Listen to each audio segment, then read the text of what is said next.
They don't want you to think clearly, because if you did, even for 10 seconds, you'd walk away from everything that's been silently killing you. You wouldn't beg to be included. You wouldn't explain yourself to people who enjoy misunderstanding you. You wouldn't keep trading your peace for temporary praise or tearing your mind apart just to fit into a version of yourself that pleases others. You'd see the trap for what it is, an emotional maze designed to keep you distracted, obedient, predictable, and the moment you stepped back, the moment your mind grew quiet and sharp, you'd become dangerous, because clarity burns through manipulation. It tears the mask off false urgency, fake loyalty, and performative love. So ask yourself, how many of your decisions are truly yours? How many are inherited, demanded, expected? This isn't about thinking more, it's about thinking clean. That's the essence of Stoicism, not cold detachment, but disciplined truth. To strip away illusion until your thoughts belong to you again. If you're tired of living in reaction, of being ruled by noise, then this is where the shift begins. Also consider subscribing for yourself. Let it be a quiet act of rebellion, a signal to your future self that you chose clarity over chaos, discipline over distraction, and a mind that no one else can quietly control. Most people believe they're thinking, when in reality, they're just reacting. The difference is subtle, but powerful. A real thought is intentional. It's built, shaped, examined, and owned. But reactions are fast, automatic, and almost always invisible. They wear the mask of thought, but underneath, they're just emotional echoes. Someone raises their voice, and suddenly you're defensive. A choice appears, and you feel the tight grip of anxiety, so you avoid it. You tell yourself you're being smart, cautious, strategic. But if you trace it back, that wasn't a decision. It was a triggered response, a flash of emotion pretending to be clarity. We live in a world that encourages speed, not depth. And in that speed, there's no room for pause. Everything is now urgent, loud. But clarity can't exist in chaos. Clear thinking doesn't rush. It steps back. It asks, where did that feeling come from? What am I assuming here? Most people never ask those questions. They never question the voice inside their head because they assume it's their own. But often it's not. It's the voice of a parent you tried to please, a crowd you feared, a belief you absorbed without consent. And without knowing it, your mind becomes a theater for everyone else's story, except your own. The Stoics taught that emotion isn't the problem. The problem is unexamined emotion. As Epictetus said, it's not things that disturb us, but our judgments about them. That sentence holds a brutal kind of freedom, because if your judgment creates your suffering, then your clarity can destroy it. But first, you have to slow down enough to see what's really driving you. Most people never get there. They feel angry and assume someone else caused it. They feel ashamed and assume they deserve it. They feel anxious and assume there's something to fear.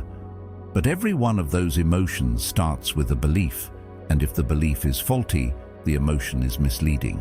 There's no clarity in that loop, only repetition, the same arguments, the same breakdowns, the same regrets. And still, people call it life. But if you don't know the root of your reactions, how can you ever say your choices are your own? Think about how many times you've made a decision just to avoid discomfort. How many things you've agreed to out of guilt. How often you've stayed silent, not because you agreed, but because your body feared disapproval. That's not choice. That's survival dressed up in manners. And over time, that habit becomes your personality. You're not calm. You've just trained yourself to suppress the fire. You're not indecisive. You've just learned to confuse discomfort with danger. So what does real thinking look like? It looks like tension, like resistance, like slowing down when everything else is speeding up. It's uncomfortable because clarity demands confrontation. You have to face yourself in the mirror, not the version that's socially acceptable, but the version that's still carrying old wounds, old fears, old programming. You have to become brutally honest about your own internal mechanisms. Why do certain people trigger you? Why do you avoid certain conversations? Why do you keep repeating the same cycles even when you know better? Clarity starts to form when you stop blaming the world for your reactions and start questioning their source. Not in a self-punishing way, but in a self-liberating way. Because the moment you realize that your reaction is not the final word, it's just the starting point, you start to take back control. You stop being a puppet for your own conditioning. You stop giving away power in every conversation, every argument, every decision. You stop letting feelings make choices for you. You begin to hold space between stimulus and response. And in that space, your mind becomes your own again. But clarity doesn't scream. It whispers. It asks you to observe without rushing to conclusion. It invites you to sit with discomfort long enough to see what it's made of. It shows you that the mind is not a battleground of emotions to conquer, but a terrain to understand.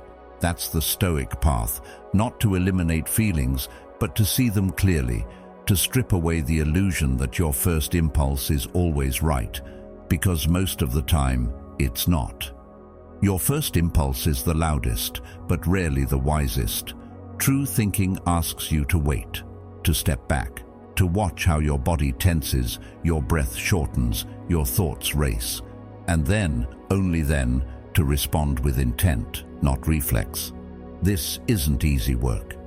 It's hard to tell yourself the truth when your whole life has been built around avoiding it. But every time you choose awareness over autopilot, you build something unshakable inside you.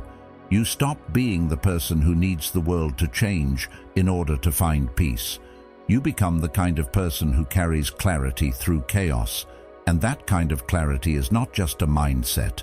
It's a form of power, quiet, unassuming, but immovable. So the next time you feel the urge to react, to defend, to withdraw, to lash out, pause. Just for a moment. Ask yourself, is this mine? Or is this inherited? Is this truth? Or just a habit? That one moment of stillness could be the difference between repeating your past and creating your future. And that, more than anything, is what Stoic clarity offers. The power to respond, not just react. To choose, not just comply. To think, not just feel. And when you can do that consistently, your life stops being a collection of reactions and starts becoming a map you're actually directing. Because thinking clearly isn't just about making better choices. It's about becoming someone who doesn't need to be rescued from their own mind. And in a world full of noise, that's a rare kind of freedom. Watch closely, and you'll see it happen almost every day. Not out there, in here. You feel something, a pull, a spark, a rush of urgency. Maybe it's attraction, maybe it's anxiety, maybe it's excitement dressed up as destiny. But whatever it is, it hits first, fast, loud, and without even realizing it, your mind starts scrambling to make it make sense. You don't start with reason, you start with emotion, and reason comes limping in afterward, trying to justify the choice your body already made. It feels right, you tell yourself. It must mean something. But what if that feeling wasn't wisdom? What if it was just familiarity? And what if the familiarity was rooted in your oldest wounds? There's a strange comfort in what we already know, even if what we know is pain. You might find yourself drawn to people who remind you of your past, not because it's love, but because it's recognizable. You might feel urgency around an opportunity, not because it's right, but because you're scared of missing out. You think you're being intuitive, but you're actually being pulled by fear. And when fear leads, logic doesn't resist. It cooperates. It puts on a mask and tells you a story. A beautiful, reasonable, compelling story. One designed not to guide you, but to protect you from feeling the fear underneath. It happens in relationships. You feel seen by someone and call it connection. But maybe it's just relief. Relief that someone finally notices you, and so you cling, not because it's healthy, but because you've been starving. It happens in career decisions. You get an offer, and your stomach tightens. Not because it's aligned, but because it feels scarce. So you convince yourself it's your big break, when really it's your big panic. And if you look back honestly, most of your worst decisions didn't come from a lack of logic. They came from loyalty to a feeling you never paused to question. That's the danger of unexamined emotion. It drives the car while logic decorates the dashboard. You think you're in control, but you're really just narrating what your inner world already decided. And this isn't a flaw. It's not a character defect. It's just how the mind tries to survive. Emotion is ancient. It's fast, instinctive, protective. But when you build your life around its impulses, you become reactive instead of intentional. Most people live at the mercy of their emotional weather. They think if something feels intense, it must be important. If it hurts, it must be true. If it excites them, it must be a sign. But clarity doesn't work that way. Clarity doesn't follow emotion. It holds it still. It lets it speak, but it doesn't let it lead. When you think clearly, you become aware of the difference between what you want and what you're addicted to, between what feels familiar and what's actually good for you. And that awareness changes everything. You stop rushing to justify every emotional spike. You stop calling every pull a calling. You start recognizing that your brain can't always be trusted to tell you the truth in the moment, especially not when it's trying to avoid pain. You slow down. You wait for the feeling to settle. You ask yourself, if I wasn't feeling this, what would I know? And sometimes the answer is painful. You might see that what you thought was love was just validation, that what you called ambition was just comparison, that what you felt was urgency was just your fear trying to outrun itself. And this doesn't mean you become cold. It means you become free, free to feel without being ruled by feeling, free to notice emotion without obeying it. Because emotion isn't the enemy, it's information. It's just not the whole story. Like a spark, it can light a fire or burn down your house. The difference is whether or not you act before you think, before you pause, before you check in with what you truly value. Clarity asks for that pause. It creates space between the feeling and the follow-through. And in that space, you get to choose what kind of person you are. You might still feel afraid, but you won't let fear drive the decision. You might still feel drawn, but you'll ask what you're really being drawn to. You'll start to recognize the difference between desire and desperation, between intuition and impulse. And that awareness will feel like losing something, because it is. You're losing the illusion that feelings are facts. You're letting go of the story that says, if I feel it, it must be true. And that loss is the beginning of maturity. People will tell you to trust your gut. And sometimes, yes, your gut knows. But sometimes your gut is just your past in disguise. Sometimes your gut is just anxiety pretending to be wisdom. That's why you need more than feeling.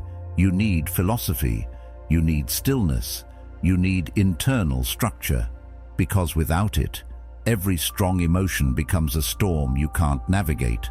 But with it, you become someone who can feel deeply and still decide wisely.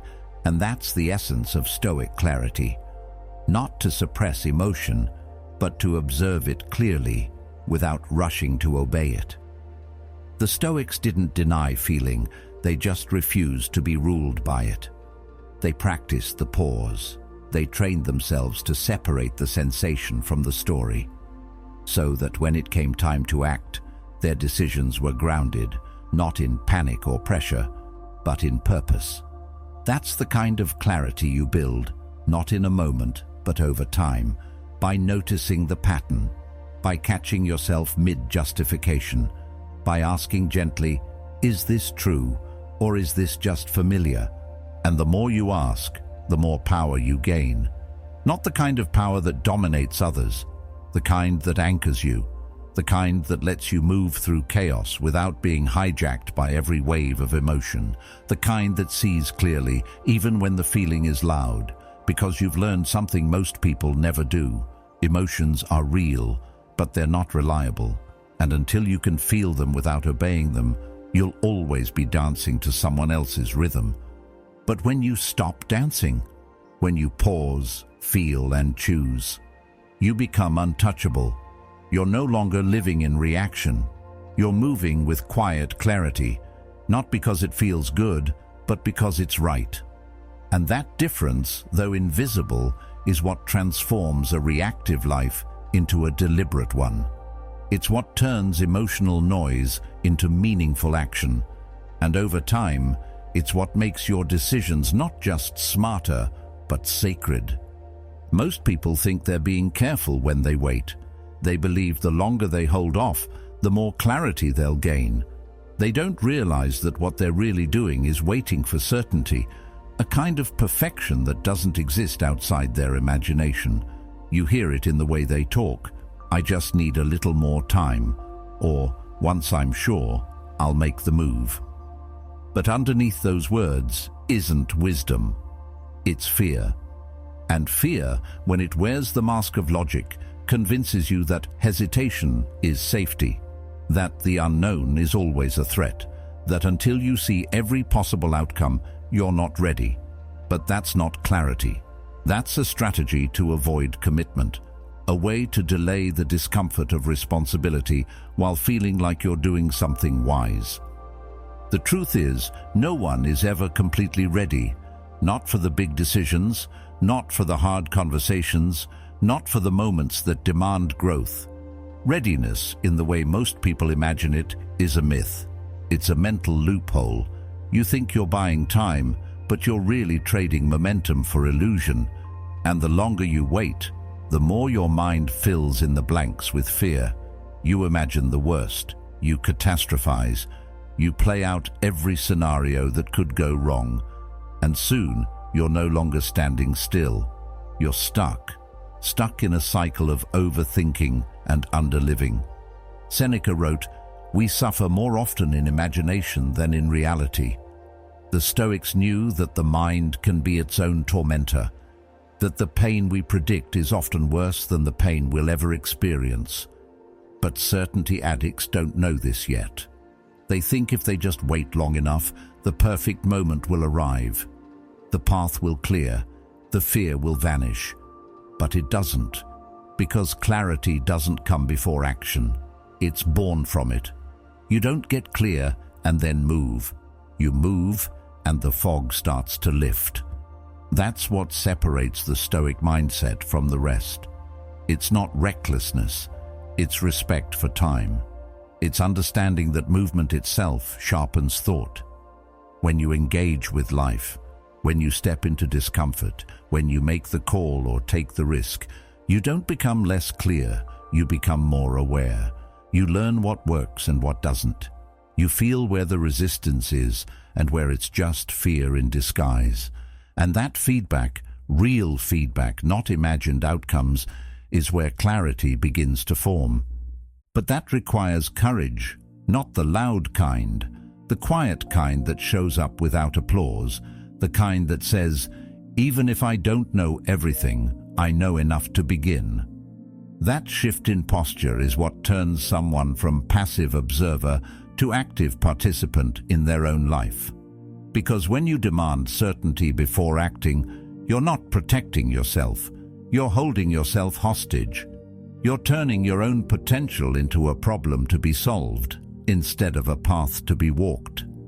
The need for certainty kills momentum. It takes every spark of desire, every moment of insight, every whisper of intuition, and buries it under analysis. You start to question your own instinct. You doubt your timing. You seek external confirmation, hoping someone will give you permission to leap. But no one ever will, not fully. Because the clarity you're looking for isn't in someone else's approval. It's in your own movement, in the decision to act, knowing you might be wrong, but choosing to live anyway. That's not recklessness, that's responsibility, and that's where real strength is built. Not in the perfect decision, but in the willingness to bear the weight of your choice, to say, "This is mine, I chose it, I'll face what comes." That kind of ownership doesn't come from waiting. It comes from stepping in, fully present, fully aware that outcomes are uncertain, but your intent is clean. That's what Stoicism teaches, not to wait for the world to make sense, but to act in a way that brings your own sense to the world. You don't have to know exactly how it ends to begin. You don't have to have a map to take the first step. And you certainly don't need to silence all fear before moving forward. You just need to get honest about what's really holding you back. Is it wisdom or is it avoidance? Is it reflection or is it delay? Because most of the time, the longer you wait for clarity, the harder it becomes to act. The decision grows in your mind like a shadow, and shadows feed on time. The more you feed them, the darker they get. But when you move, when you decide, even without full certainty, you take away their power. You interrupt the pattern. You stop giving energy to a question that was never meant to be solved in theory, but lived in practice. And that shift changes everything, because you begin to trust yourself, not because you know all the answers, but because you're no longer afraid of being wrong. That's what makes your mind stronger, not perfection, but movement, not guarantees, but growth. And even if you fail, even if the decision leads to pain, it was still the right move. Why? Because you acted from alignment, not fear. And from that action, you learn something you couldn't have learned any other way, something alive, something earned, something real. And that reality, no matter how imperfect, will always be more useful than the fantasy of certainty. Clarity in the end isn't a feeling, it's a posture, a way of standing in your life that says, "I won't wait to be ready. I'll get ready by moving." It's not about always being right. It's about being willing to show up, to try, to adjust, to learn. And that willingness is the foundation of everything meaningful, because the person who needs every answer before they begin never begins. But the one who walks forward anyway, quietly, imperfectly, boldly, builds a life that's not only clear, but deeply lived. We live in the age of information, yet most of it leaves us more confused than empowered. There's no shortage of opinions, explanations, strategies, and stories. Scroll long enough, and you'll find 1,000 ways to live, think, heal, win, grow, detach, love, let go, and then start all over again. It feels like wisdom, but it rarely changes anything. You listen to a podcast while you drive, swipe through advice threads during lunch, drown in the noise of other people's thinking. And by the end of the day, your head is full, but your direction is still foggy. Because clarity was never about how much you know. It's about knowing what to ignore. The truth is, most information isn't there to help you. It's there to keep you watching, scrolling, and wanting more. It plays on your curiosity, your insecurity, your need to feel like you're doing something just by learning something. But consumption is not clarity. In fact, if you're not careful, it becomes the very thing that blinds you. It dulls your instincts. You stop trusting your own voice because it gets buried under 100 other voices that sound more confident, more polished, more certain. And slowly, without meaning to, you hand over your inner compass to people who don't even know your terrain. Clarity doesn't get built in a storm of opinions. It gets built in silence, in the space between thoughts, where your own insights finally have room to rise. But we're taught to fear that silence. We fill it with noise, afraid that if we stop taking things in, we'll fall behind. But fall behind who? Behind what? The pursuit of constant input is often a disguised fear of decision-making. You keep gathering information because you're too afraid to act on what you already know. So you tell yourself you need more. Another voice, another viewpoint, another reason to delay. But if the information doesn't change your next action, it's just noise. And noise doesn't feel dangerous until it becomes normal, until the constant hum of distraction is so familiar that real thinking feels uncomfortable. You sit alone and your hand reaches for a device without even thinking. You feel uncertain and you open a new tab, looking for an answer. You feel pain, and instead of facing it, you search for something to label it. Not to understand it, but to escape it. This isn't learning, it's avoidance with a sophisticated mask. Carl Jung warned us that people will do anything, no matter how absurd, to avoid facing their own souls. And endless information is one of the easiest ways to avoid, because it feels productive.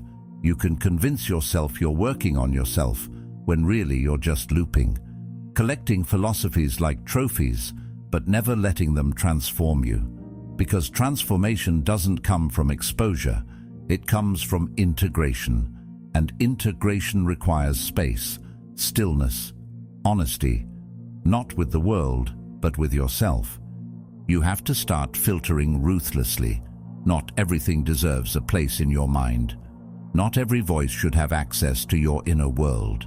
You need boundaries not just in your relationships, but in your consumption. You wouldn't let a stranger walk into your house and rearrange your furniture. So why do you let random content rearrange your priorities, your beliefs, your emotional state? The most dangerous voice in your life isn't always the loudest. Sometimes it's the quiet influence of unexamined input, the video you didn't question, the post that subtly shifted your perspective, the conversation that planted doubt without you noticing. This is where discipline becomes more powerful than intelligence. It's easy to collect insights. It's hard to decide what deserves your attention. The Stoics understood this long before the digital age. They spoke of guarding the mind like a fortress, not just from attack, but from clutter, because clutter leads to confusion, and confusion over time leads to erosion. You don't lose yourself all at once. You lose yourself in pieces, one unchecked influence at a time, one distraction that turned into a habit, one article that seeded doubt, one piece of advice that sounded wise but led you away from what you already knew to be true. So start asking different questions. Not, is this interesting? Or, is this popular? But, does this help me move? Does this sharpen my next decision? Does this align with what I value? And if the answer is no, let it go. Not everything deserves a response. Not every topic deserves your curiosity. Some things are loud only because they want your energy, but clarity is quiet. It waits for those who are willing to tune out the chaos and come back to themselves. It's not about being closed-minded. It's about being intentional. Open-mindedness doesn't mean letting everything in. It means being open to truth and ruthless with everything else. It means knowing that you can't think clearly if your mind is constantly being pulled in 10 directions. You can't know your next step if every voice outside is telling you a different path. You can't feel your own intuition if it's drowned in content. And this is where true growth happens, not in the rush to consume, but in the discipline to discern, in the courage to say, I've heard enough. Now it's time to listen to myself. That's not arrogance, that's maturity. It's trusting that you don't need 100 opinions to make a single meaningful decision. You need presence, you need focus, you need space, because clarity isn't the result of information overload. It's what emerges when the noise fades, when the world goes quiet enough for your own wisdom to be heard. And if you want to live a life that reflects your values, your truth, your power, you have to protect that space like it matters, because it does. It's the foundation of every decision that shapes who you become. Clarity often feels like a mental problem, but it begins in a physical space. You can try every technique, journal your thoughts, listen to wisdom, and even seek silence. But if your environment is chaotic, your mind will reflect that chaos. You might think they're separate, your desk, your phone, your space, and then your thoughts, your moods, your decisions, but they're not separate. The environment you keep is the container for your mind. And if that container is filled with noise, mess, distraction, and stimulation, it becomes nearly impossible to access a quiet thought. The world outside becomes the blueprint for what happens inside. Look around, not just casually, really look. Are there papers everywhere, tabs open you haven't touched in days, half-written ideas scattered across apps and notebooks? That isn't just disorganization, that's mental friction. Each item is a tug, each notification is a leak, each reminder of an unfinished task pulls a little bit of your energy without asking permission. And over time this adds up. You don't even realize how much you're spending just trying to mentally push away the clutter. That's why so many people feel drained before they even begin. It's not that they're lazy, it's that their space is designed to exhaust them. And then, in the middle of all that, they try to make important decisions. They try to think clearly about their future, their relationships, their purpose. But the brain doesn't perform at its best in chaos. You wouldn't plan a battle strategy in a nightclub. You wouldn't write your will during an earthquake. Yet, people try to build their lives, quietly, deliberately, while surrounded by digital storms, crowded rooms, and scattered minds. It doesn't work. Not because they're incapable of clarity, but because clarity can't breathe in that environment. A Stoic protects their state. That doesn't mean you need absolute silence, a minimalist home, or to live in the mountains. It means you take responsibility for the atmosphere that surrounds your thoughts. You choose to guard it the same way you'd guard your time or your energy. You start to notice what you allow into your field, what lights are constantly flickering around you, what conversations you're listening to even when you're not talking, what energy lives in your space without your consent. Clarity doesn't need perfection, but it needs intention. When your environment is clean, not just in appearance but in energy, your thoughts stop rushing. You begin to feel the difference between what matters and what's simply urgent. The distinction becomes clearer between what you're being pulled into and what you are choosing. There's a kind of presence that returns, a stillness. Not the kind of stillness that's empty or numb, but the stillness that comes from alignment, the feeling of being in a space that supports your highest self, not fights against it. Carl Jung once said, "Who looks outside dreams, who looks inside awakes." But here's the truth most people miss. You can't look inside properly when the outside is pulling at your sleeves. The inner world needs peace to open, and peace requires preparation, not in grand gestures, but in small, deliberate acts. Making your bed in the morning isn't just a chore, it's a signal. Closing unused tabs isn't just tidiness, it's clarity made visible. Turning your phone face down isn't just manners, it's self-respect. These small actions are not about being neat, they're about removing obstacles between you and your deepest thoughts. Most people underestimate how deeply space affects psyche. They think mental discipline alone will carry them, but the body is a gateway. When the eyes see clutter, the brain prepares for stress. When the ears hear constant pings and movement, the nervous system reacts as if it's under attack. You start the day already agitated, not because of a crisis, but because your system is overloaded with meaningless signals. The brain can only track so much. And if it's tracking noise, it can't track depth. That's why clarity often shows up after you've cleaned a room, taken a walk, or turned everything off. It's not magic, it's space. It's giving your thoughts room to echo and your intuitions room to rise. We're not built to be stimulated all day. We're not built to make sense of our lives in between dings and pop-ups and fragments of other people's thoughts. Clarity isn't found in more, it's found in less. Less distraction, less clutter, less noise, so that what remains can be felt fully.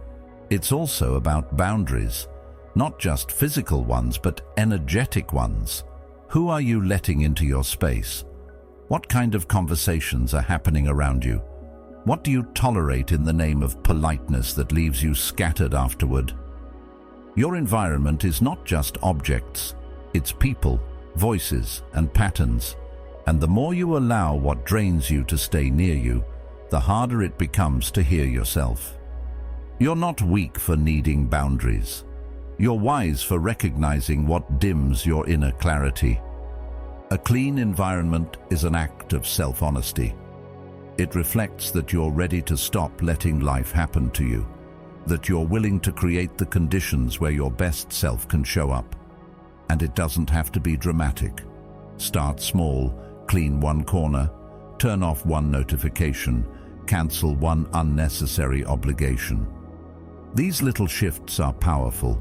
They create momentum. They send a message to your subconscious. I'm serious about this.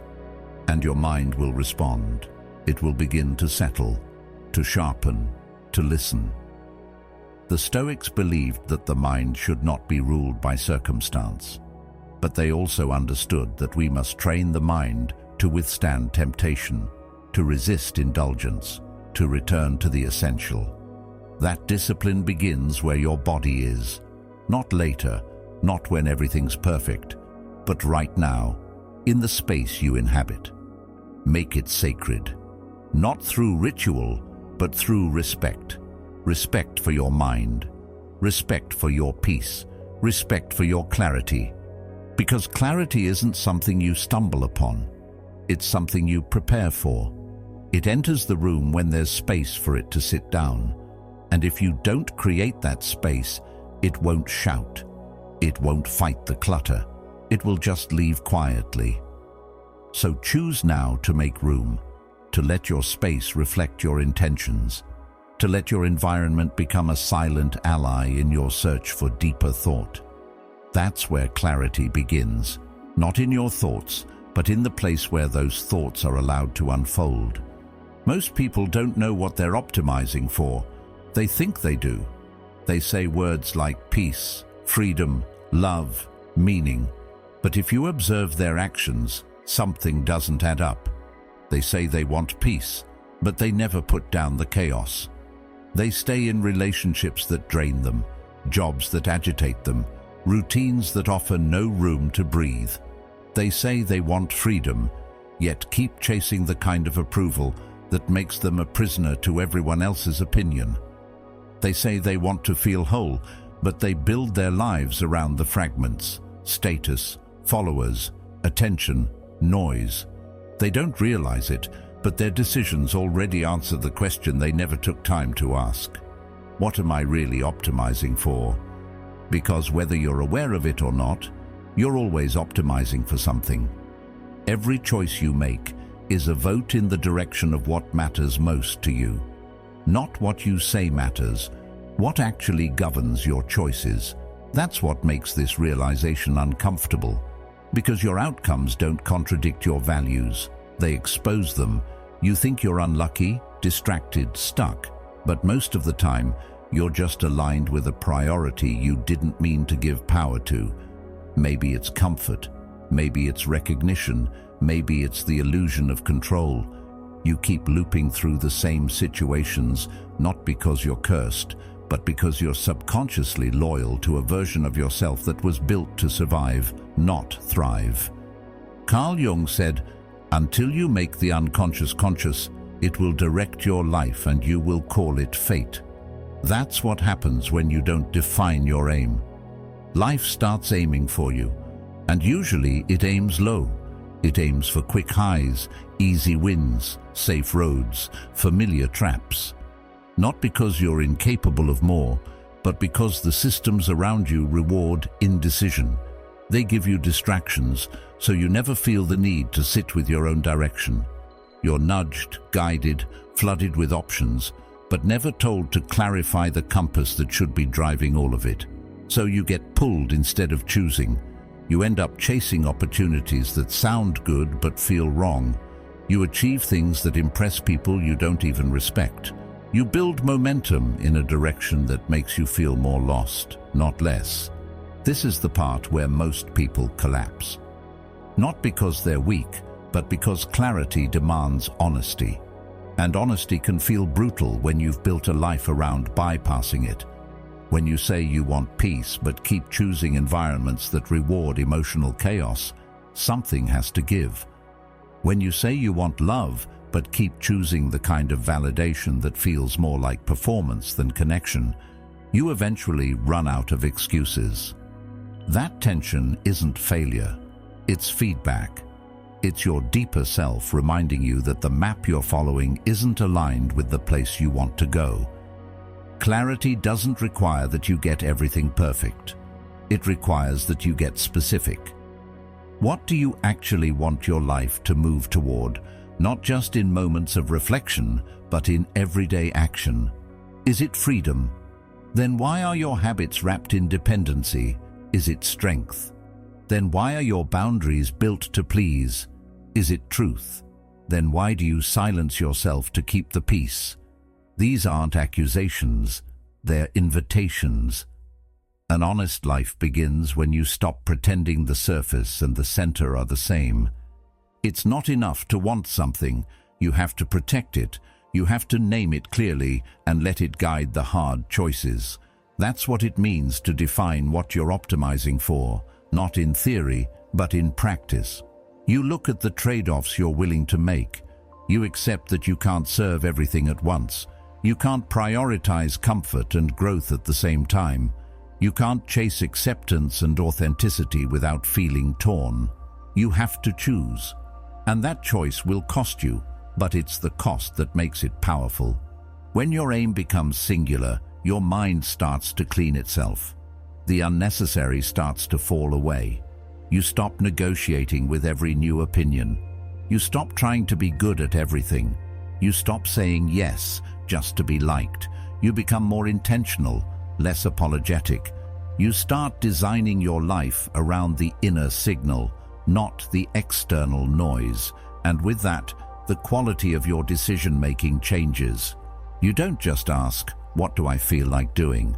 You ask, "Does this move me toward what I truly want to embody?" That question breaks patterns.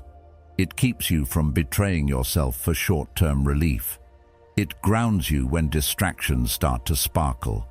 It clarifies your values when everything around you blurs them. And clarity, once it takes root, makes your life simpler. Not easier, but simpler. You'll still face hard days, difficult people, setbacks. But you'll stop getting lost in them. Because even when the path is unclear, the direction isn't. You know what you're walking toward, and that knowledge changes your posture. It gives you something the world can't take from you: internal coherence. The Stoics believed in living according to nature, which meant living in alignment with your own rational, examined self. They didn't chase every impulse. They didn't optimize for fleeting highs. They optimized for virtue, for inner strength, for a life of integrity. That doesn't mean they were perfect. It means they chose to live by a compass they had tested. They knew what they were aiming for, so even in uncertainty, their movement was grounded. You need that same clarity, especially now when the world sells you 1,000 goals that look like success but feel like emptiness. Defining your aim is how you cut through that. It's how you resist being pulled into lives that don't belong to you. It's how you make peace with the fact that some things will have to be left behind, not because they're wrong, but because they're not aligned. And alignment is more valuable than abundance. It's not about having everything. It's about moving with focus, depth, and honesty, every day in every choice. So pause and ask yourself, not abstractly but practically, what are you really optimizing for? When you speak, when you choose, when you commit, what sits beneath that? If it's unclear, don't panic, just listen. Clarity doesn't shout. It waits. It emerges slowly as you peel away the noise. But once it arrives, you'll feel it. You'll recognize the quiet conviction it brings. You'll stop trying to be everything and start becoming something. Not all at once, but steadily, in a way that lasts. There's a quiet danger in indecision. It doesn't look like fear. It looks like flexibility. It wears the mask of patience, of wisdom, of being open.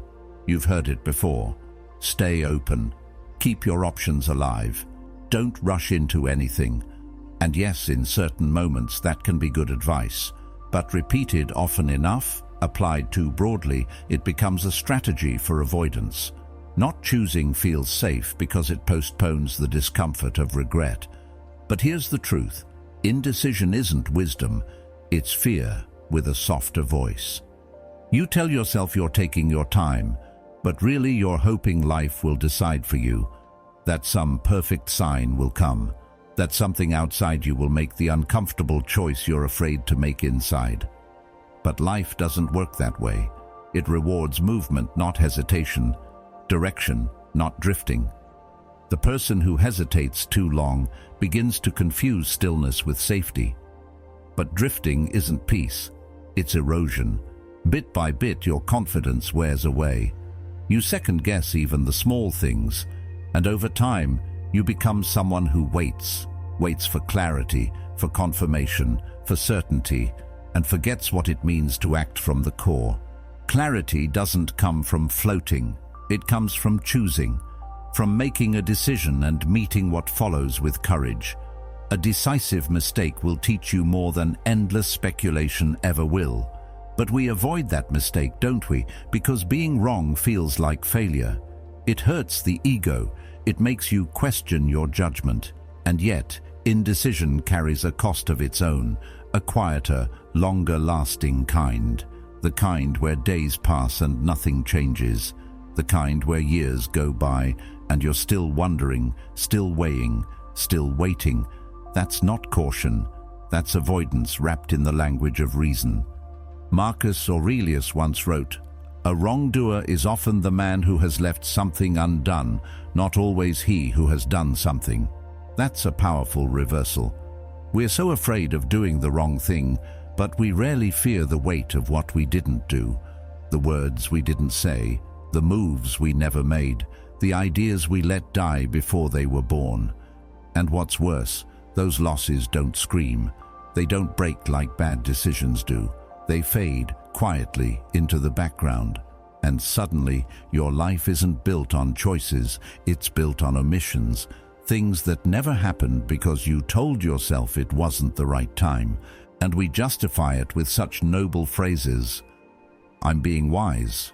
I'm just not sure yet." But dig deeper and you'll usually find fear. Fear of being judged. Fear of closing a door. Fear of failure, of course. But also fear of identity shift. Because the moment you choose, you define yourself. You leave something behind. And that finality scares us. So we delay. We say yes and no at the same time. We live in the middle, half-hearted, half-present, half-alive. But you don't grow there. You grow at the edge, where decisions demand you to be seen, where you commit to something, even knowing it might not work. Because that's where your clarity sharpens. Not before the choice, but after it. Movement brings contrast. It shows you the terrain. You step forward, and the fog begins to lift. And even if it turns out to be the wrong path, at least now you know. You're not wondering anymore. You're learning. You're adapting. You're becoming someone who moves. That movement doesn't have to be loud or bold.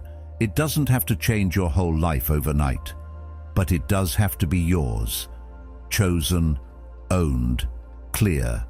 Because the more you practice choosing, the stronger your discernment becomes. You stop needing everyone else's opinions. You stop needing to feel ready. You start trusting that clarity isn't a destination, it's a result of walking with intent.